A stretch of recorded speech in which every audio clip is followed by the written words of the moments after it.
ចង់ពីក្នុងភ្នំថាដល់អុយស្រំបោះអូពីក្នុងភ្នំថាដល់អុយណាស្រំបោះចាផ្ដាំម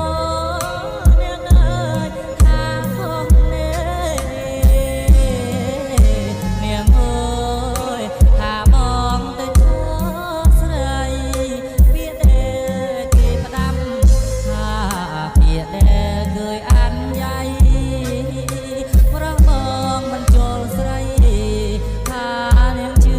ว่าเพียงគី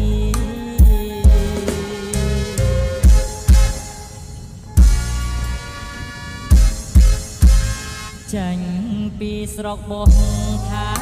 បងសួរ